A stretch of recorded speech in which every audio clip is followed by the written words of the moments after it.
This play is called the mclaser because John McEnroe, when he played, made a habit of hitting slice lasers kind of down the middle of the court, actually, and then he would follow these things to net, and the goal was to give his opponents no angles. And he would, he'd leave the ball probably a little bit short, force his opponents to hit up on the ball, and this worked especially well back in the day, I guess you could say, when there wasn't as much rotation on the ball. So his opponents would have to hit up, and then the ball would be high for McEnroe to volley away. Nowadays on the Pro Tour, a little bit trickier because guys can generate so much rotation, ball can get up and down, not as effective. At the rec level, where you don't have as much rotation, much racket head speed, it can work quite well. What you want to do, visualize kind of a box here, right, that you're going to hit into to execute this play. You can almost lower it a little bit because you don't want the ball to sit up. You want to make sure you get that laser, the ball stays low. But that box is going to keep the ball more or less in the middle of the court and gives you kind of a big target that you can aim at. So Andre, first of all, just feed me a couple short balls to either the backhand or the forehand. You can slice off both sides. So if you're one of those guys that likes to slice off the forehand, you can do that as well. I'm just demoing what the slice is going to look like. All right, so it'd be here and just right at that box. Okay, there you go. See how that looked? You feed it well. Just like that. Feed it to my forehand. You do on the forehand too if you want. Okay. One of the tricks, make sure you got the right footwork, karaoke step on the backhand. Forehand, you can kind of use a walking step and move through it. Want to make sure you keep moving forward as you hit this. You don't want to sort of be like, and then go, because you're not going to get to net fast enough. So footwork is real important with this one. So why don't we go, the way you do this is get a rally, right? Maybe a cross court, backhand rally, and then you're looking for that short ball so you can close the net. So let's go ahead and just rally, and then you can leave me a short ball, I'll come in and we play it out.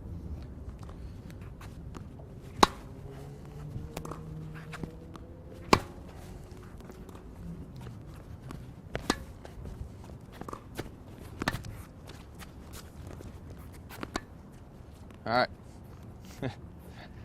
Helps to have good touch. That was that may or may not have been an aberration on my part.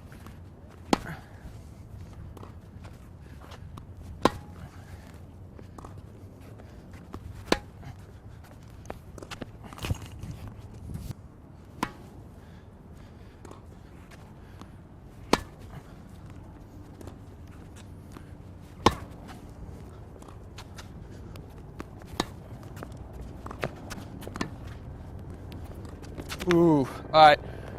That's, first of all, fantastic shot by Andre. I got it real low, so if we replay that, you'll notice after I hit it, I really started closing because I figured Andre would would have to scoop it, and he came up with a great lob that beat me, but I was really closing to just put anything, get right on top of the net and just swat anything away. So kudos to Andre for hitting a good shot. I feel like I still made the right play. I saw I got it low, close in. I'm going to pick off any shot he hits. If he's able to come up with the great lob there, good for him. I'll probably get him the next time.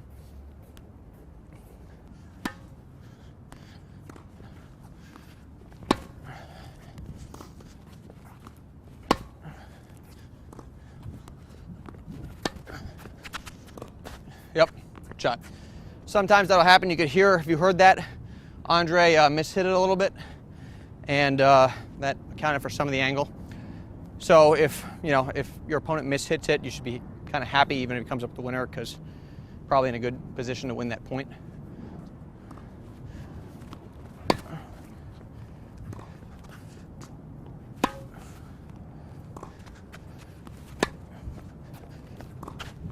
Yeah, that's a tough shot.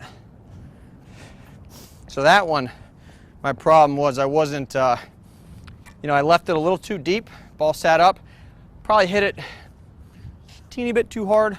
I wasn't in great position. I was right here. So Andre was able to loop it over there. Ball got low on me. If I was in here, I would have cut off the angle, had a better play on it.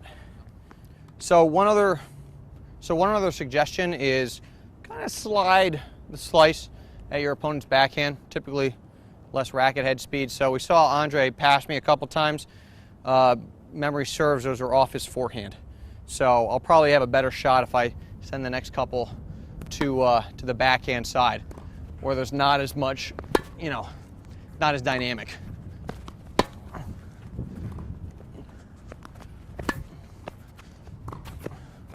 Well, sometimes I'm proven wrong, but that was a pretty good shot on Andre's part. We'll give him a little golf clap. I probably left that. You didn't have to move up too much for that, did you? Yeah, I didn't think so. So I left that a little bit too deep.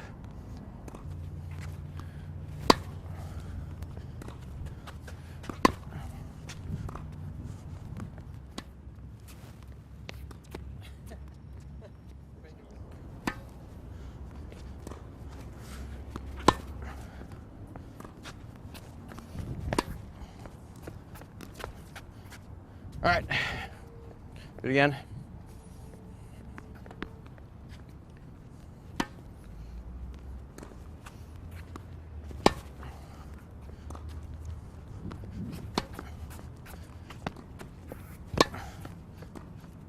All right, so I didn't hit a great approach shot or a great volley on that one, so why don't we do that again, even though the theory behind it was sound.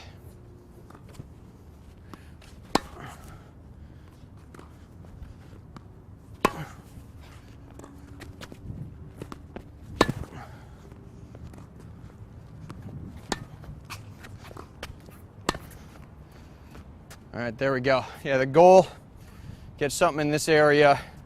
Next shot, hopefully you can close balls above the net, and then you kind of just block the thing off the court. You don't really have to do too much with the volley.